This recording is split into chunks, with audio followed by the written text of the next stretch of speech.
Salut la team épicée. J'ai eu une petite période sans vidéo sur la chaîne YouTube puisque j'ai enchaîné sans beaucoup de pauses ma formation Gérer la douleur à Bordeaux, ma formation Gérer la douleur à Dole, des cours à Nantes et l'animation du stand du groupe d'intérêt de douleur et une intervention aux Journées francophones de la kinésithérapie, un congrès qui s'est déroulé à Montpellier. J'ai aussi dû gérer le fait que le logiciel que je paye pour automatiser une partie du montage était buggé à cause d'une mise à jour. D'ailleurs, en parlant de ça, si vous souhaitez me soutenir sur Tipeee, ça aidera à rendre mon application pérenne, peut-être en remboursant au moins une partie de mes frais. Dans cet épisode, vous allez écouter un entretien épistémique que j'ai réalisé en live avec Ferdinand Ranck, un ostéopathe qui croit en l'ostéopathie mécanique. Ce n'est pas une croyance que je partage et donc c'était le sujet parfait pour faire un entretien. Vous allez voir, dans cette première partie, on va beaucoup être axé autour de comprendre ce qu'il croit et lui faire formuler. J'ai fait le choix de ne quasi rien éditer pour préserver le côté naturel de l'entretien. Accrochez-vous bien, c'est parti!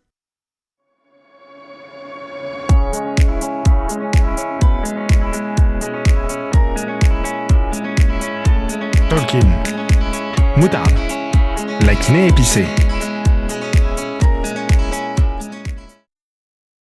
Ce que je te propose, c'est que je fais un résumé pour tout le monde de ce que c'est que l'entretien épistémique.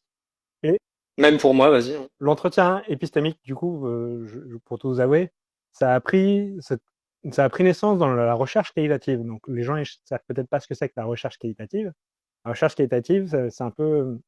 On a de la recherche quantitative, qui est souvent très bien connue. Donc, c'est la recherche qui va chercher à faire des chiffres un petit peu. Donc, on sait que quand on fait telle technique, on va avoir des diminutions de temps d'EVA sur 10. Donc là, on peut faire de la recherche quantitative, parce que du coup, on peut faire des calculs. Il y a de la recherche qualitative où il va y avoir plusieurs... le but, c'est de produire plutôt des données qualitatives. Donc, par exemple, l'ensemble des symptômes lorsqu'on prend un médicament. Alors, comme ça, on demande aux gens qu'est-ce que vous avez ressenti, ce genre de choses. Ça, c'est de la recherche qualitative. Et après, on peut faire de la recherche quantitative après avec la recherche qualitative ou ce genre de choses. Il y a plusieurs types de recherche qualitative. Certains connaissent les méthodes Delphi. Donc, en gros, on prend plein d'experts sur un sujet, on leur donne un questionnaire et on leur demande de donner leur avis. Et donc, en plus, après cette recherche qualitative-là, il y a aussi d'autres recherches, comme par exemple les entretiens qualitatifs. Donc, comme les entretiens semi-dirigés, où du coup, on a les questions qui sont posées. Et le but du jeu, ça va être que les gens y répondent aux questions pour qu'on ait un peu leurs avis, leurs opinions sur certains sujets.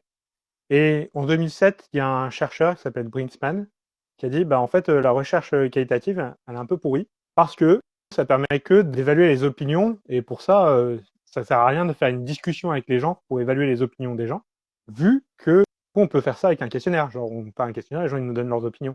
Alors qu'une discussion, il y a quand même un truc intéressant, c'est que l'interlocuteur, il peut apporter des choses pour aider à construire des connaissances ensemble. Et donc, il a proposé d'ajouter, en plus de l'entretien doxastique, donc doxa, ça vient du grec pour dire les opinions, la croyance, l'entretien épistémique, dont le but est de créer de l'épistème, de créer de la connaissance. Et donc, c'est comme ça que ça s'est développé, l'entretien épistémique. Donc, le but d'un entretien épistémique, c'est qu'à la fin, toi et moi, on est produit de la connaissance. C'est-à-dire qu'en gros, on est produit ensemble à la fin de peut-être des règles épistémiques, des règles, un cadre clinique ou ce genre de choses. Des choses comment tu fonctionnes, pour ça que c'est intéressant. Mhm. Souvent, c'est utilisé dans l'univers sceptique pour faire changer de croyance les gens. Parce que ça a été beaucoup employé, en fait pas tout à fait, mais c'était beaucoup employé par un mec qui s'appelle Peter Boghossian. C'est un chercheur, un chercheur australien, je crois d'ailleurs, qui du coup, lui, il a travaillé avec des détenus en 2004, il a fait sa thèse là-dessus. Et le but, c'était de faire produire, avec du questionnement socratique, chez les détenus, c'était de faire produire du coup une manière de revoir la société pour qu'ils arrêtent de retourner en prison. Donc c'était intéressant. Pas mal. Et ce qu'il y a, c'est que c'est un militant, il supporte pas la religion, et donc il a écrit un livre en 2012, je crois. Bref, le but du livre, c'est comment créer des athées, 2013. Souvent, Vaste programme. Donc du coup, que les gens ils parlent d'entretien épistémique, souvent c'est parce qu'ils ont lu son livre, ou ils ont lu des choses dérivées de son livre, qui du coup, le but c'est de changer les croyances des gens. Donc c'est pas ça, là ici le but c'est qu'on produise de la connaissance à la fin.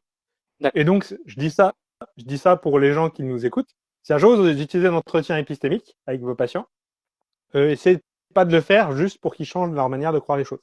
Voilà. Donc maintenant ce que je te propose, c'est qu'on commence, je te pose une question, donc je pose un peu le décor, tout ça, Et du coup, toi, tu vas à la fin de la question, tu vas pouvoir commencer à développer. Donc c'est simple. La question c'est, vas-y. Ah, vas-y. Euh, tu avais parlé aussi d'une autre personne. Ça va, je parle pas trop fort. Ouais. Non, tu parles pas trop fort. Pas, dans dans le résumé là, Ouais. où tu parlais de notre entretien, tu avais cité une personne. C'était quoi son Giacomo, je sais plus quoi là. Anthony Madiabosco? Ouais. Eh ben bon, je suis allé écouter. Ouais. Ça. Mais en fait, je me suis dit, est-ce que il a pas, il utilise ce procédé qui est, on va dire, plutôt basé sur la science, la rationalité et tout ça, mais il va questionner des gens dans la rue, street épistémologie, il me semble, sur, Ouais. voilà, et sur les croyances des gens. Mais en fait, est-ce que tu peux, avec des outils rationnels et scientifiques, justement essayer de rationaliser quelque chose comme la foi? Et donc, j'en ai écouté qu'un seul, hein, je vais pas te mentir. Mais la personne lui disait, mais selon ma foi, c'est comme ça. Et l'autre lui essayait de lui trouver des trucs rationnels. Donc, c'est dangereux. Après, nous deux, normalement, on n'est pas censé être dans le domaine de la foi. Donc, tu vois ce que je veux dire? Mhm. C'est-à-dire que la science, normalement, elle n'est pas là pour étudier des choses qui sont pas rationnels en fait. Tu Ok. vois ce que je veux dire? Du coup, pour te répondre, c'est parce que c'est en. Mais du coup, je trouve d'ailleurs que si on lit le livre de Peter Boghossian et qu'on regarde les interventions de Anthony Madiabosco sur YouTube, Anthony Madiabosco est clairement au-dessus en termes de questionnement et ce genre de choses, parce qu'il est D'accord. beaucoup plus agréable. Mais Mhm, dedans, l'idée, c'est que la foi, c'est pas un bon outil de raisonnement selon eux. mhm, Et c'est pour ça que du coup, ils vont questionner les gens sur leur foi, justement. Parce que c'est pas un bon outil de raisonnement et que c'est exactement ce que faisaient les philosophes il y a deux siècles et demi, en moins 500 avant, en moins 492 et tout, avant Jésus-Christ, là, enfin 400 avant Jésus-Christ. C'était que justement, ils voulaient pas rester dans le dogme ambiant, ils voulaient pousser à réfléchir et ce genre de choses. C'est ça la philosophie. Et du coup, c'est pour ça qu'ils veulent pousser les gens à réfléchir autrement que par la foi et utiliser d'autres outils rationnels que la foi. Euh, c'est un truc qui peut se défendre. Je sais pas si c'est important. Je pense que ça peut se défendre dans la mesure où nous, on est moyennement embêtés par les religions en France, mais par exemple, aux États-Unis, il y a des écoles où ils interdisent d'enseigner la théorie de l'évolution. À oui. donc, ça peut gêner si on n'arrive pas à accéder à la connaissance. Parce qu'il y a la foi, effectivement, faut s'en occuper, quoi, je pense. Ouais. Mais c'est que leur laïcité est différente de la nôtre. Nous, on dit pas de religion en public, alors que eux, c'est justement, tu peux créer une secte, tu peux créer une religion demain. Si j'ai envie, je crée un culte demain. Bah, Donc ils c'est sont, pour ça qu'il y a plus de problèmes, je pense. ils sont même pas laïcs, hein. Aux États-Unis, Ouais, ouais. quand tu vas dans un tribunal, tu juges sur la Bible. Tu Mhm. jures sur la Bible. Ouais, C'est ouais. pas de la laïcité. C'est ça. Bon, bref. Ouais. Euh, Ok, vas-y, pose-moi tes questions, je vais essayer Bah, d'y répondre. en fait la première, hein, c'est tout simple. On va prendre le but, c'est de voir un peu ton cadre clinique, comment tu vois les choses, comment tu t'occupes des patients et ce genre de choses, et comment tu vois les trucs. Donc, on va prendre un cas précis. Imagine, tu as un patient qui vient te voir. Il s'appelle Roberto, parce il a le droit d'avoir un prénom un peu bizarre. Et du coup, il vient te voir au cabinet. Ça fait 7 mois qu'il a une lombalgie. Euh, donc, il a une lombalgie depuis 7 mois. Et il a déjà vu un kiné avant toi. Mais il l'a pas vu longtemps. En fait, le kiné lui a fait faire du gainage. Et il a fait du gainage 3 fois par semaine pendant 3 semaines. Du coup, donc il a fait 9 fois du gainage. Et en fait, il a arrêté parce que il se disait, bah en fait, ça ne me sert à rien, mes douleurs sont toujours pareilles. Et d'ailleurs, le kiné lui a fait faire lui a fait faire évaluer ses douleurs avec un questionnaire, la PSFS. Et on voit qu'effectivement, il n'y a pas de changement dans ses capacités de faire les choses. Il a toujours mal pareil, ce genre de choses. Donc maintenant, ce patient, il vient de voir au cabinet. Qu'est-ce que tu fais? Donc ça peut être en termes de questions, ça peut être en termes de tests, ça peut être en termes de traitement. Ben voilà. Qu'est-ce que tu fais avec ces patients-là? Ben, déjà, paf.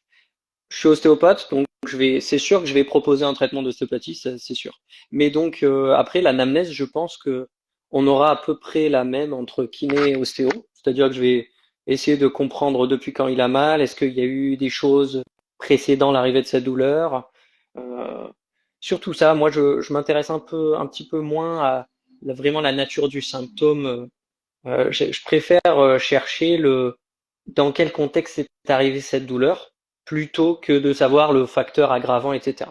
Après, une fois que je vais aussi pas chercher les autres. On va dire que à la radio, il y aurait rien, ou alors un léger décalage de bassin, et ou des choses pas graves qui peuvent pas expliquer cette douleur lombalgique, on dirait commune, hein. Et Juste une question. donc je vais poser les questions. Tu m'entends parce que ça bug l'écran. Ça bug beaucoup là, ouais. Ça bug un petit peu là. Et je pense que ça bug à cause de ta connexion internet. Il y a des chances. Ok, Là, ça bug c'est complètement. mieux là? T'as coupé le Wi-Fi? Ouais, Voilà, t'as perdu un petit peu l'espace d'un instant. C'est un ok. peu mieux, donc c'est mieux, mais t'es un peu plus flou que tout à l'heure. Je vais parler lentement. Ah, Donc, juste, je t'arrête. Je vais t'arrêter un petit peu, comme ça ce sera plus facile pour pas oublier des choses. T'as dit que tu t'occupais de savoir comment ça avait changé, sa douleur s'était déclenchée. Pour quelle raison? Qu'est-ce que tu vas en faire de ça? dans le contexte de vie. Parce que ça va être faire partie de mon explication de l'apparition de la douleur pour déjà peut-être rassurer la personne. Tu vois, si la personne elle a mal suite à une grosse chute sur les fesses, bon, 7 mois c'est un peu vieux, mais possiblement c'est un facteur traumatique, donc peut-être qu'elle a une fracture. Donc là, tu vois, il faut que je vérifie, est-ce qu'on arrive à améliorer au cours d'une séance? Donc je vais réfléchir sur ça. Mais si la douleur, la lombalgie est arrivée dans un contexte plutôt de fatigue, de surmenage au travail, de stress, de conflits familiaux, après un décès, des choses comme ça va rien avoir parce que en fait, sûrement que organiquement parlant, les lésions, il y en aura peut-être pas d'ailleurs, et donc cette douleur sera explicable finalement par tout le contexte de vie de la personne. Donc moi, ça va être mon explication. En fait, le fameux modèle biopsychosocial, je vais l'utiliser pour chercher dans le patient qu'est-ce qui peut faire amener ce patient à avoir mal aujourd'hui. Je lui livre mon explication qui sera évidemment basée que sur ce qu'il m'aura dit et ce que ensemble on aura euh, discuter parce qu'il y a plein de zones floues qu'en une séance tu peux pas avoir comme information. Mais en tout cas, je veux dire, pour l'instant, à mes yeux, votre symptôme est arrivé parce que vous étiez fatigué, etc. Bon, une fois que j'ai ça, ensuite je vais faire un examen clinique où je vais regarder les mobilités et les tensions, les blocages, les pertes de mobilité, on va dire passives et actives, c'est-à-dire active, c'est lui qui bouge, et passif, c'est moi qui va les chercher. Et ensuite, mon but de toute cette séance sera via le traitement ostéopathique de améliorer ses mobilités actives, c'est-à-dire que quand c'est lui qui bouge, il faut qu'il bouge mieux, qu'il ait moins mal, mais ensuite, finalement, le, le but de la séance, c'est d'avoir compris que finalement, normalement, sur un trouble fonctionnel comme ça, il y a pas de choses graves, pas de choses médicales. Donc, les fameux drapeaux rouges, tu les enlèves, hein, t'essaies de pas passer à côté, évidemment.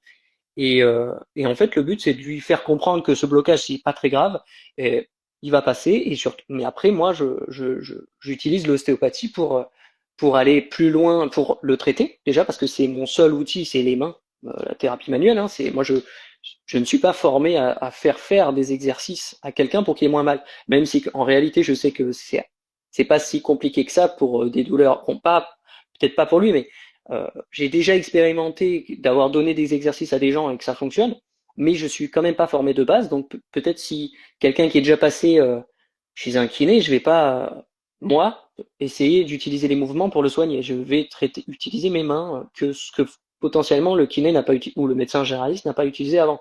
Donc je vais lui proposer autre chose, voilà. Et, euh, ouais, il y a aussi autre chose, c'est que dans l'anamnèse, je vais m'intéresser aussi aux autres troubles fonctionnels, c'est-à-dire les maux de tête, les maux de ventre, tout ça. Et ça va, la fatigue, les troubles neurologiques fonctionnels, on va dire, les troubles digestifs fonctionnels, et les antécédents de traumatisme aussi. Parce que même s'il a mal à son dos, peut-être que dans les antécédents traumatiques, il y a quelque chose au niveau de la cheville qui fait qu'il a moins d'équilibre et tout ça. Et moi, je pense, c'est la théorie ostéopathique, que quelqu'un qui, même des années après une entorse, est toujours déséquilibré sur sa cheville en appui unilatéral, si tu lui améliores, c'est toujours positif. Et ça peut être en lien avec sa lombalgie. Après, faut pas que ça date de 10 ans, mais c'est un des micro-facteurs qui, s'ajoutant à l'environnement de vie, fait qu'il décompense pour avoir cette lombalgie. Donc bon, beaucoup de choses, mais et donc dans ma séance, même s'il a des lombalgies, je peux aussi traiter son estomac ou son intestin, tu vois, enfin, son ventre, quoi, et sa tête, bien sûr. S'il est en contexte de stress, moi je vois aucun problème à commencer, peut même parfois commencer, hein, le traitement au niveau de la tête, au niveau des tempes, de la mâchoire, enfin voilà, pour essayer déjà de lui dire bon, on va essayer de calmer un peu le système nerveux, et ensuite on va aller, vous allez voir, levez-vous, souvent ça va mieux alors que t'as pas traité la zone du symptôme. Et ensuite, tu le rassois et on dit, allez, maintenant, on s'occupe de la zone pour que ça bouge, quoi. Voilà. En Ok. gros, c'est à peu près ça. Juste, je rappelle, soyez respectueux avec, du coup, si jamais, avec Ferdinand, si jamais vous n'êtes pas d'accord. Et après, on verra. Le but, c'est quand même pas très facile de parler de sa pratique et de s'exposer devant des gens. Donc, du coup, soyez vraiment sympa. Là, du coup, on va reprendre plusieurs choses au niveau de Ferdinand. Du coup, il y a plein de choses sur lesquelles il faudrait revenir pour bien comprendre comment tu vois les choses. Euh, et donc, ce que j'aimerais, c'est te poser la question. Du coup, là, tu as parlé de balance. Genre, il y a une entorse de cheville. Bon, Il y a une entorse de cheville, tout ça, ça c'est ça. c'était un exemple, hein. Ouais, je Je veux vais, bien, mais, mais mais, mais vas-y, ouais. moi, ça m'intéresse. Du coup, c'est qu'est-ce que tu entends là? Qu'est-ce qui serait différent du coup dans la balance après cette entorse de cheville? Ce serait Euh, comment ça traduirait? moi, en gros, C'est quoi? je, bah, là, au cours de la séance, si je peux améliorer cet équilibre sur sa cheville et son blocage de cheville, là, les sensations peut-être de douleur qu'il a, parce que bon, il peut aussi avoir des douleurs après la course et tout ça. Moi, si en plus de sa lombalgie, je lui enlève ça, c'est comme si c'est ce que je dis aux gens, hein, je le dis, c'est comme si je vous enlevais une épine du pied. Ça sert à rien de faire un traitement manuel lombaire pour améliorer votre lombalgie, alors que je peux aussi faire les deux, faire la cheville et le lombaire, je fais les lombaires et la cheville. Donc, je dis Mais pas que ce la serait quoi? cheville est explicative de la lombalgie, Ok, tu vois. mais ce serait quoi du coup que tu changes au niveau de la cheville en faisant ça? C'est ça qui m'intéresse. Qu'est-ce qui est différent après ton passage sur la cheville? Alors, ben, le test objectif, c'est-à-dire l'équilibre unipodal du patient qui fait lui-même, sa sensation et le fait qu'il sache s'équilibrer, c'est mon but toujours dans une séance, c'est d'améliorer les grands mouvements que le patient fait lui-même.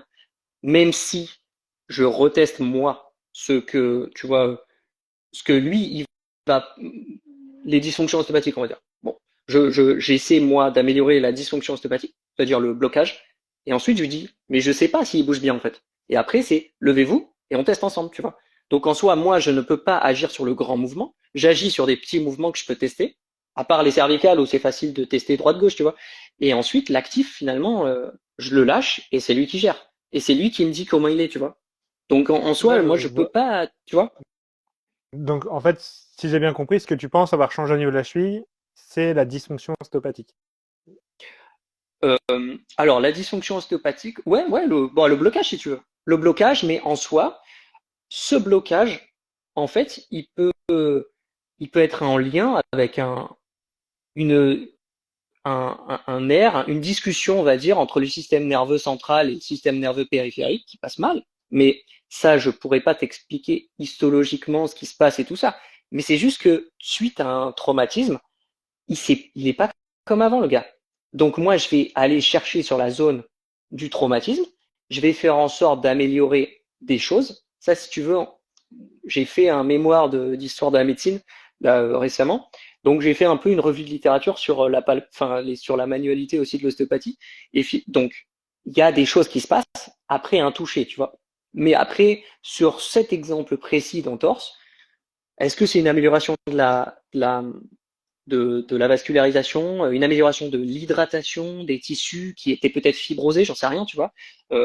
Ou juste le fait que j'ai mis les mains sur sa cheville, il a senti effectivement un blocage, il a senti un mieux, et en fait, il bouge sa cheville, ça bouge mieux, il se met debout, il a plus de problème, tu vois. Parce que je crois que un des experts du placebo, Benedetti, je sais pas si tu connais, il avait dit que le placebo était extrêmement efficace sur deux choses, c'était la douleur et le contrôle moteur. Donc finalement, ça fait aussi partie des champs, peut-être d'améliorer l'équilibre de quelqu'un, c'est aussi peut-être placebo, tu vois. Mais je pense que comme le patient et moi, on est d'accord qu'il y a un changement tissulaire, c'est-à-dire de souplesse ou de quelque chose, tu vois, quand je touche, eh bien, en fait, ça peut être sur le ventre, ça peut être sur un muscle, ça peut être sur une mobilité, tu vois, la flexion max ou l'extension max de la cheville, tu vois. Ou alors, des fois, juste un point dur qui est moins dur. Donc, je sais qu'il se passe un truc. Après, te dire exactement ce qui se passe, c'est plus compliqué. Tu vois? Oui. Ouais, mais du coup, c'est bien, parce que c'est exactement ce qu'on cherche là. Tu vois, on cherche tu vois, on a trouvé une des hypothèses que tu as en tête. Et moi, comme on veut faire un entretien épistémique, l'épistémologie, c'est en fait revenir à comment on est arrivé à construire la connaissance. Et ben du coup, Ouais. là, visiblement, tu t'es beaucoup intéressé au sujet. Donc, j'aimerais bien qu'on essaie de remonter à comment tu es arrivé à comprendre que une dysfonction ostéopathique pouvait avoir lieu chez les gens et du coup générer ce genre de problème. Comment t'es arrivé à... Qu'est-ce qui t'a amené à penser ça?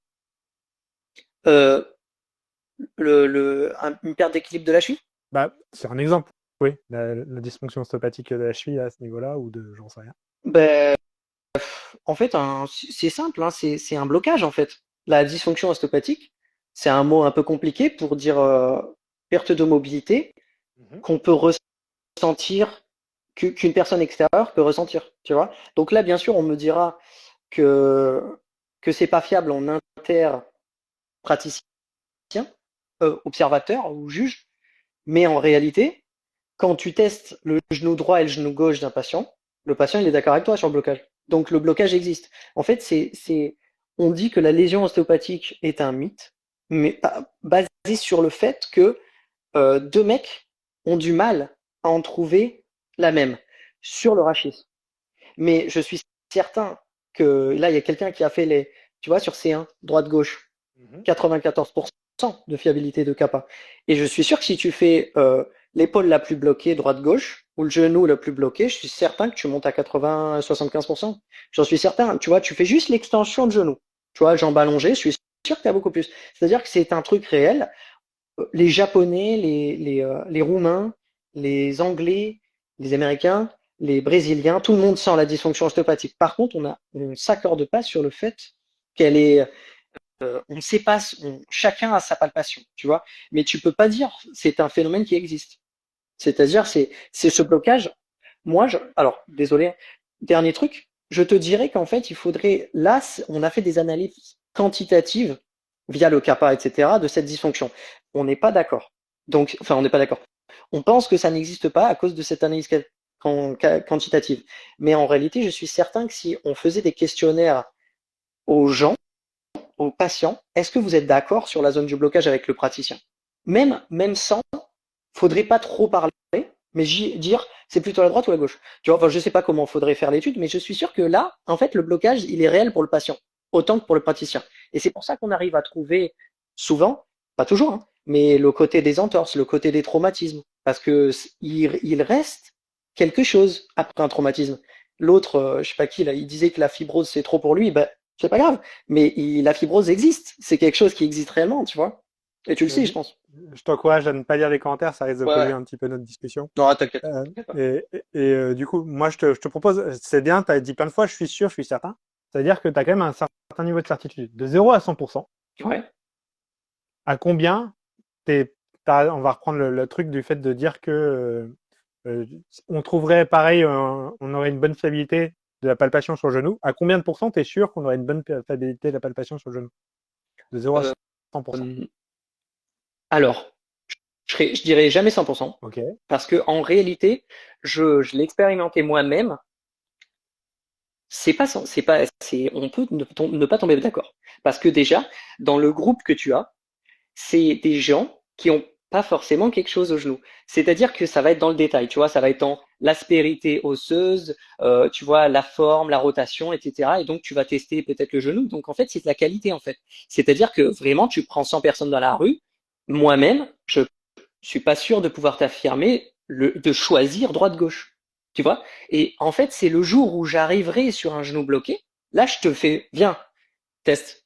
Et on va tomber d'accord. Tu captes ou pas? C'est-à-dire qu'il Ouais, faudrait tricher pour faire ces études, en fait, pour je tomber comprends. d'accord. Je comprends. Non, en fait, ce qu'il faudrait pour faire les études, ce serait de faire prendre 100 personnes, voir qui on trouve de bloquer, et puis après, de voir qu'un autre praticien arrive et qui voit qui est bloqué, et qu'on voit s'il y a un kappa entre les deux. Et du coup, on va dire un kappa au-dessus de 0,8. Du coup, on est d'accord, 0,8, c'est un bon kappa.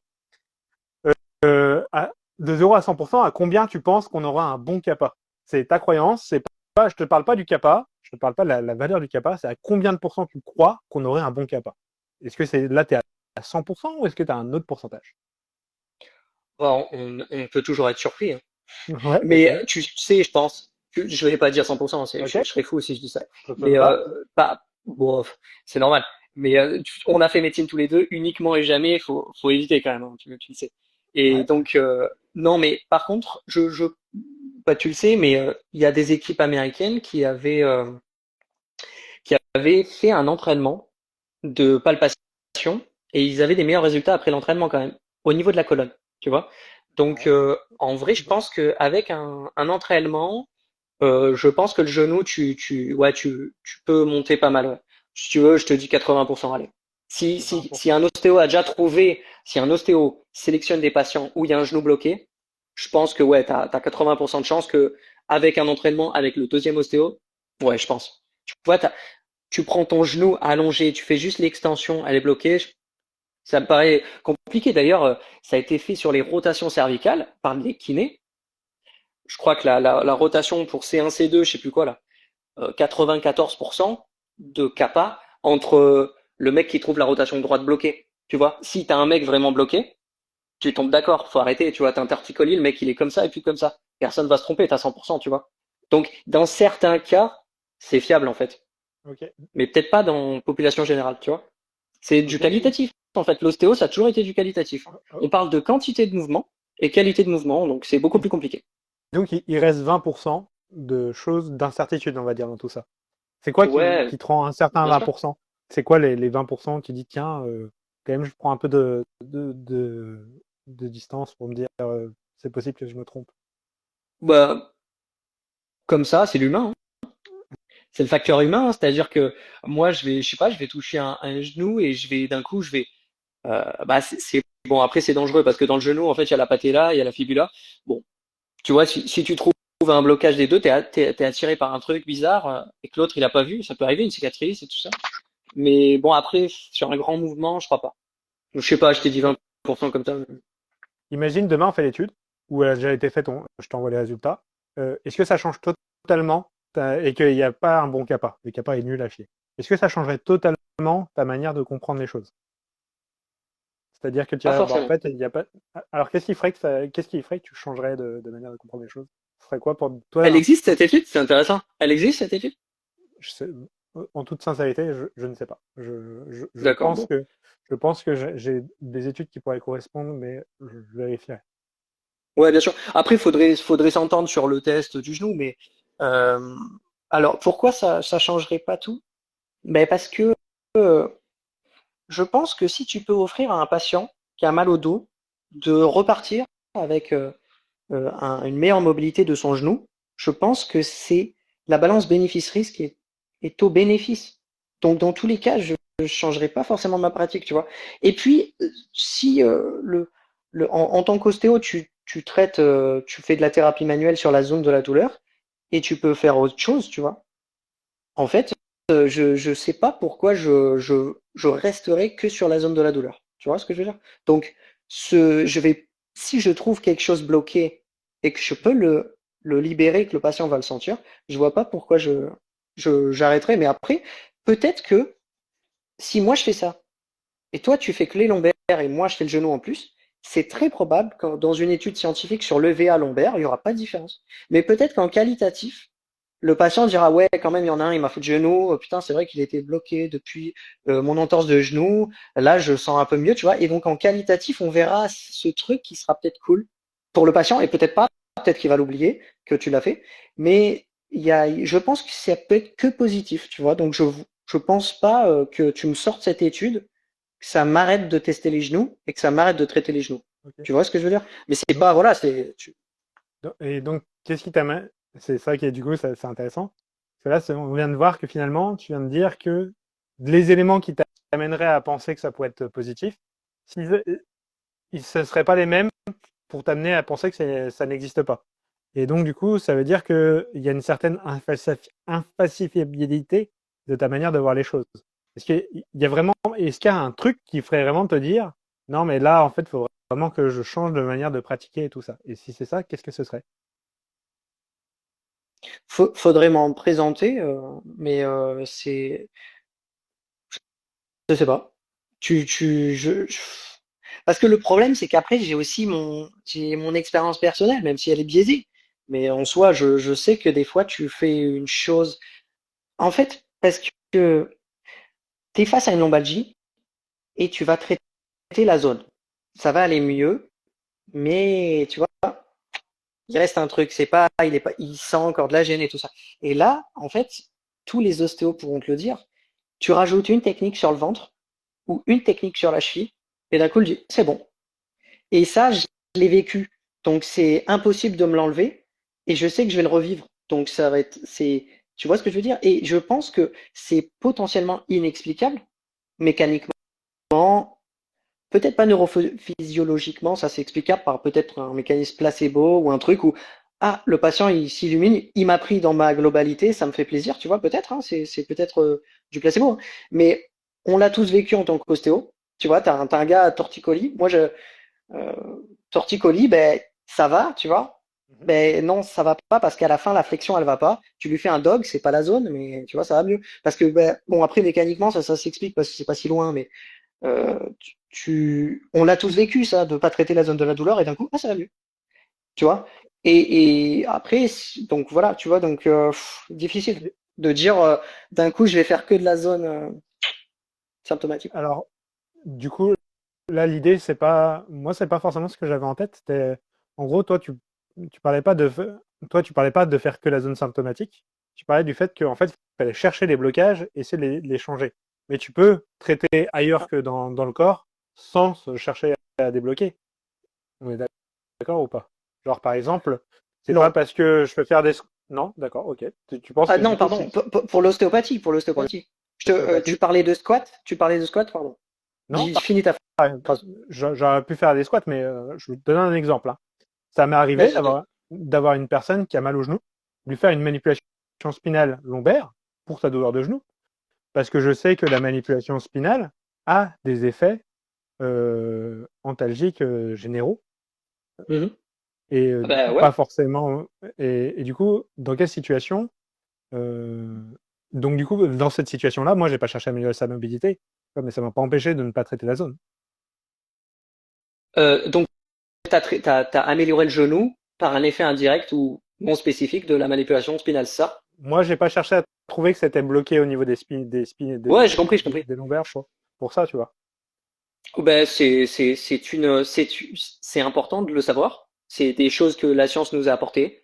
On sait qu'une manipulation spinale, ça a des effets assez généraux et tout ça, antalgiques, Ok. plus autre chose, mais bon, bref. Euh, Pourquoi pas? Moi, ça me dérange pas. Après, toi, t'as pas trouvé le blocage, mais je pense que le Je l'ai jour pas où tu cherché. fais ta manip, Je l'ai même tu pas l'as pas cherché. cherché. Voilà. D'accord. Mais tu mets ta main. Après, le problème, c'est qu'on t'a formé quand même, hein, au dog. Enfin, t'as été formé en thérapie manuelle, il me semble. Donc, normalement, presque intuitivement, tu vas te mettre, tu vois, sur une zone où tu sais que ça va craquer. Parce que faire un dog où ça craque pas, des fois, c'est pas très agréable. Je pense que tu le sais. Donc, finalement, même si tu cherches pas le blocage, tu vas te mettre sur la zone où tu sais à peu près que ça va craquer. Donc, finalement, c'est ce qu'un ostéopathe appellerait une dysfonction ostéopathique. Et parce qu'il y en a pas qu'une, hein, de toute façon. Donc, c'est pas étonnant d'en trouver des dizaines, tu vois. Je suis en train de rigoler. Vas-y. Je vois les gens se prendre le chou dans les commentaires, c'est très rigolo. Bref, excuse-moi. Pas grave. J'en reviens à ton histoire. Donc, du coup, là, ce que tu m'as dit, c'est que tu as fait l'expérience que quand tu rajoutes une manip ailleurs, tu avais calme-toi, Anthony. Quand tu fais une manip ailleurs, du coup, tu avais, t'avais des effets, tu as fait l'expérience que ça appliquait des effets, ça augmentait les effets dans la séance. Ton patient était beaucoup plus satisfait ou alors avait une meilleure antalgie ou j'en sais rien. Euh, mais tu m'as aussi dit que, si j'ai bien compris, il y avait d'autres explications possibles à cette histoire que genre le changement du blocage mécanique. Est-ce que j'ai bien compris là ou pas du tout? Parce que là, on a parlé de... Répète la dernière phrase, la dernière partie, pardon. Ouais, Répète la dernière ouais, partie. je fais. Donc, on a dit que du coup, tu avais fait l'expérience que quand tu rajoutais les manipulations, tout ça, dans d'autres endroits à distance, t'améliorais les effets, tout ça. Et moi, du coup, tu te servais de ça pour justifier le fait de chercher des blocages chez les gens. Mais par contre, tu as aussi dit qu'il pouvait y avoir d'autres explications au fait que les gens ils se sentent mieux après avoir été manipulés ailleurs que de changements dans les blocages. Et du coup, comment tu arrives à concilier le fait que, malgré qu'il y ait d'autres explications, c'est quand même ce qui prouve pour toi que faut s'occuper des blocages. En fait, je rappelle quand même que l'action sur le symptôme de l'ostéopathe, elle n'est que secondaire. C'est-à-dire que même si on a cherché scientifiquement à établir un effet antalgique de nos techniques, mais en fait, de base, elles ont pas des.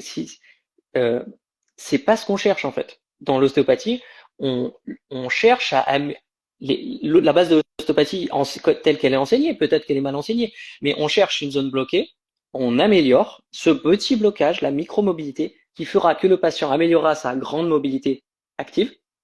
Et ensuite, normalement, si la mobilité active est améliorée, souvent, il y a une diminution de la douleur. Et s'il n'y a pas de diminution de la douleur, on peut le rassurer, on lui dit non mais vous inquiétez pas, le cou il bouge bien, c'est normal. Voilà, vous avez un torticolis aigu, donc c'est normal qu'il faut attendre un petit peu, buvez de l'eau, etc. Reposez-vous bien ce soir, mangez pas trop lourd, etc. Bon bref, on s'en fout. Et en fait, nous, par empirisme, on va dire, on sait que si le patient est bien amélioré dans sa mobilité, mais qu'il lui reste de la douleur, on sait que normalement elle devrait partir. Mais l'effet, si tu cherches un effet antalgique, tu sais déjà qu'il y a des patients, tu vas pas pouvoir avoir d'effet antalgique parce que c'est trop aigu, ou alors, tu vois. Et donc finalement, ce qu'on recherche en ostéopathie, de base, hein, c'est finalement des choses, tu es obligé de chercher des améliorations de blocage et de mobilité. Et la douleur, c'est le patient qui décide s'il a moins mal. Enfin, c'est pas lui qui décide, mais tu comprends. La douleur, elle va diminuer, oui ou non. Tu peux aussi ne pas fonctionner. Ouais, j'entends Ah oui, ce que tu dis. pardon. Et donc, pour dire, donc en fait, les manipulations ailleurs, c'est pas forcément dans le but d'une antalgie ailleurs.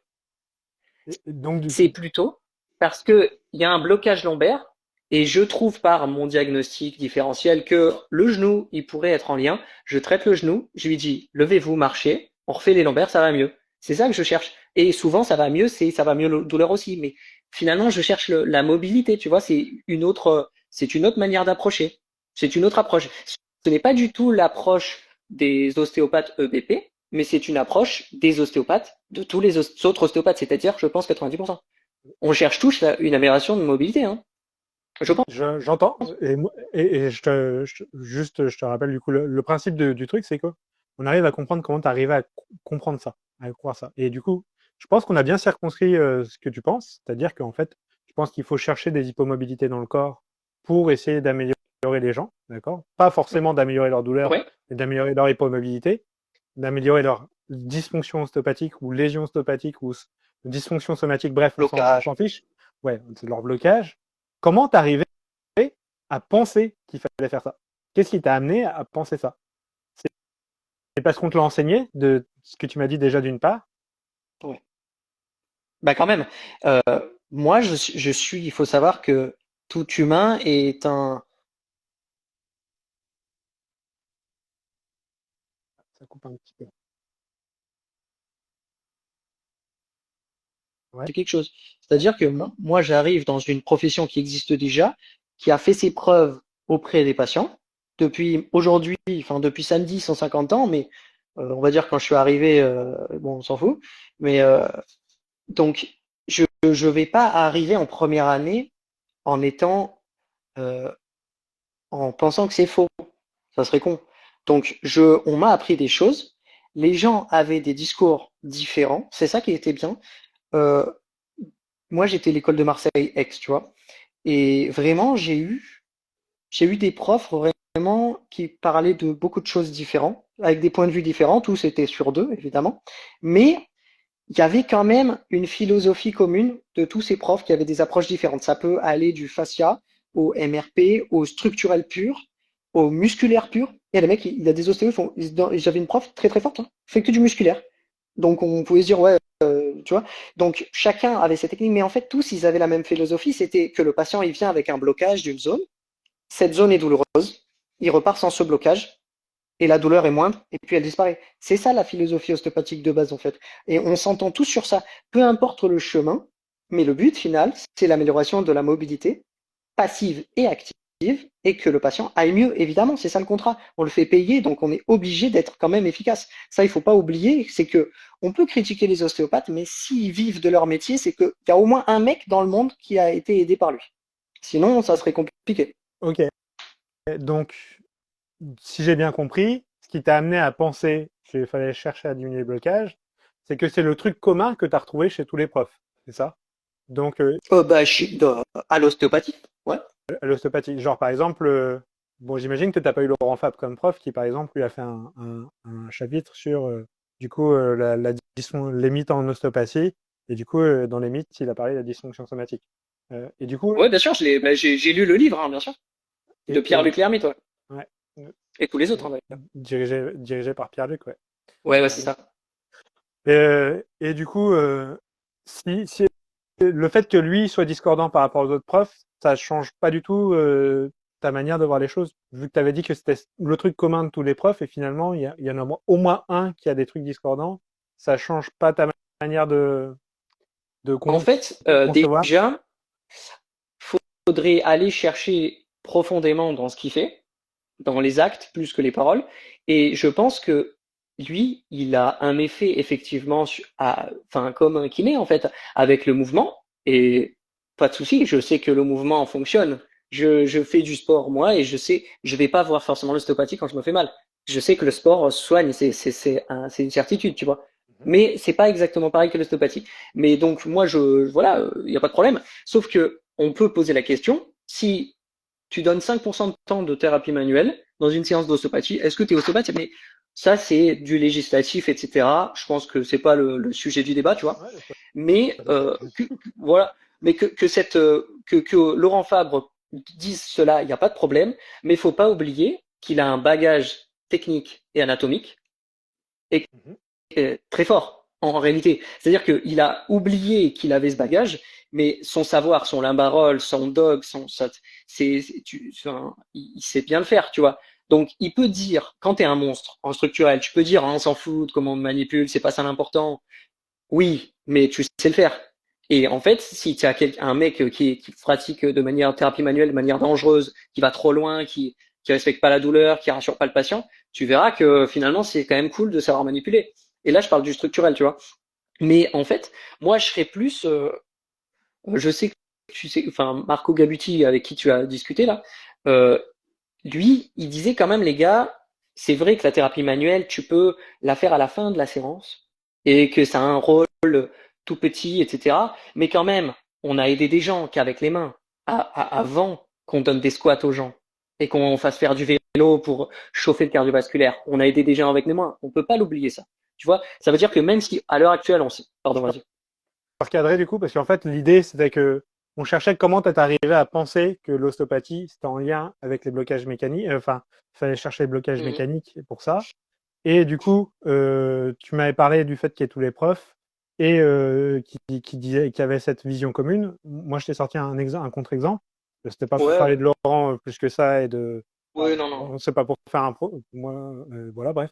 Mais du coup, est-ce que c'est parce que Laurent est minoritaire par rapport aux autres profs ou parce que tu penses que du coup, qu'est-ce qui a fait que tu changes pas la manière de voir malgré le fait que finalement l'assertion, le truc initial, il n'est pas tout à fait vrai dans la mesure où c'est pas ce que tous les profs disent et pensent.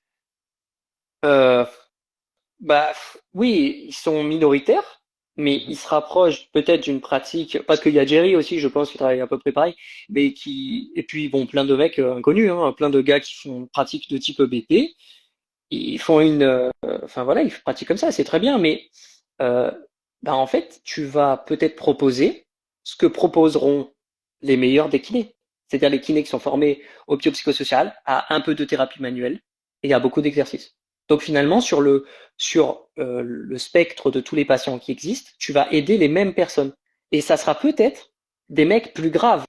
que ce qu'on trouve en cabinet d'ostéopathie. C'est-à-dire, tu vas pouvoir traiter des neuropathies. D'ailleurs, sa formation, c'est quoi? C'est sur les neuropathies. Effectivement, si tu veux traiter des sciatiques, des diabétiques et tout, va falloir que tu lui fasses faire des trucs à la maison. Sinon, ça va être compliqué qu'avec les mains. Même si d'ailleurs, je suis tombé. Vas-y. Si je comprends bien, du coup, pour toi, il y a une notion il y a une partie des personnes qui ont vraiment ces blocages qu'il faut traiter pour les améliorer. Et si il y a une partie des personnes, des patients qui ont ça, et si jamais on s'occupe pas d'eux, et ben, en faisant de l'ostéopathie, en faisant de la thérapie manuelle, ce genre de choses, ces personnes-là pourront pas s'améliorer. C'est ça? J'ai bien compris le truc. C'est ce que tu veux Ben, dire. c'est un peu Une extrême. portion. En fait, tout le monde a des blocages en réalité. Tu vois ce que je veux dire? Ouais. Mais ça s'exprime pas forcément. Et ça sert à ça de réfléchir et d'avoir de l'expérience, etc. On peut tester, trouver un géobloqué et s'en foutre. Effectivement. Moi, je t'ai pas dit ça, mais on peut trouver une vertèbre bloquée et s'en foutre. Et puis d'ailleurs, il y a des blocages qui disparaissent au cours de la séance, tu vois. C'est-à-dire que c'est pas une obligation que tous les humains de la Terre se fassent traiter en ostéopathie, tu vois. Mais en soi, euh, les ostéopathes, ils avaient dit qu'en pédiatrie, les ostéopathes pédiatriques, Wilhelm Freiman, Sutherland avant lui, ils disaient que quand même les bébés avec des crânes tordus, ce que Sutherland appelait les jeunes pousses courbées, ça pouvait faire des problèmes quand même à l'adolescent. Bon, on leur a dit que c'était faux. Bon, pourquoi? Parce qu'en fait, la plagiocéphalie, par des techniques médicales, personne ne pouvait traiter. Une fois que les kinés se sont mis à la pédiatrie, les médecins généralistes et les pédiatres ont envoyé aux kinés pour essayer quand même d'enlever ça. Tout en disant, vous inquiétez pas madame, votre enfant, il aura juste la tête plate, ça va rien faire. Mais maintenant, actuellement, on voit avec les études d'épidémiologie, il me semble, que finalement, la géo, c'est pas si bien, il y a quand même des trucs. Tu vois, il y a des problèmes de concentration, il y a des problèmes de mâchoire, etc. Donc finalement, ce que disaient les ostéos avant sur le blocage du crâne, etc., si tu peux l'enlever, c'était quand même cool. Tu vois, donc en soi, je sais plus c'était quoi ta question, pardon, mais il n'y a pas besoin d'ostéopathie pour tout le monde. Mais c'est certain que tu peux améliorer avec l'ostéopathie beaucoup de choses. Ok. Tu vas pas soigner des pathologies, tu vas les aider à marcher, à tourner, Bah, tu vois? alors, pour moi, si tu as une perte de fonction, c'est déjà un problème pour moi, non, à mon sens. Mais donc, du coup, ma question, c'était, pour toi, est-ce qu'il existe des personnes, parce que c'est un peu ce que tu disais avec Laurent, là, tu disais, bah, par exemple, en faisant ça, il va pas pouvoir traiter des personnes qui ont besoin de ça. Lui, il pourra traiter les gens qui ont des neuropathies, ce genre de Non? choses. Ah oui, Est-ce qu'il y a pardon. il y a une portion, est-ce qu'il y a une portion de personnes qui auraient absolument besoin qu'on s'occupe de leur blocage? Je dis pas que tous les blocages doivent être traités, mais est-ce qu'il existe une portion, selon toi, qui dit que ils devraient être bloqués, on devrait s'occuper de leur blocage? Je pense que Je pense que oui, quand même. C'est-à-dire que quelqu'un qui a fait de la rééducation de kiné, la rééducation, c'est vraiment la partie de la kiné, plus que la douleur, qui est vraiment démontrée. Personne ne remettra jamais en question l'intérêt d'une rééducation post-chirurgicale. Quand quelqu'un il n'arrive plus à bouger son doigt, tu fais pas de kiné et ça va être compliqué si tu fais pas des mouvements toi-même. Et des fois, il faut coacher les patients. Donc, quelqu'un qui fait sa rééducation proprement, avec un kiné, puis ça fonctionne pas, il voit un deuxième kiné. Ben, des fois, tu vois, le troisième, c'est un ostéo, et lui, il va approcher différemment encore, et ben, d'un coup, c'est bon. Donc, il y a des gens qui ont besoin. Et en hands-off, tu peux pas tout faire. Parce que le hands-off, c'est 100% l'énergie propre du patient. Donc déjà, on parle beaucoup de l'efficacité de l'exercice. C'est extrêmement bien, mais l'exercice ne soigne pas tout. Et puis quelqu'un qui, par exemple, a un sommeil de merde, une alimentation pourrie, tu peux lui faire tous les exercices, il aura un effet anti-inflammatoire, antalgique, c'est cool. Mais en fait, non, c'est pas ça qu'il faut. Et donc, c'est-à-dire qu'il y a des gens, on sait que l'exercice ne suffira pas. Ben, parfois, c'est l'alimentation, parfois, c'est le sommeil, parfois, c'est un médicament psy, j'en sais rien, et parfois, c'est euh, un blocage mécanique faisable en hands-on, tout simple. Qu'est-ce qu'on Ok. pense? Bah, moi, l'idée dans tout ça, c'est pas forcément, je peux te dire ce que j'en pense si tu veux, mais l'idée, c'est qu'on parle un petit peu si tu veux, ce que je te propose, c'est qu'on vienne là-dessus un peu plus tard à la fin des questionnements, tout ça. Mais vraiment, l'idée, c'est qu'on arrive qu'on se disperse pas trop et qu'on arrive un petit Ouais, peu à pardon. comprendre d'où ça vient. C'est tout pour cette première partie d'entretien.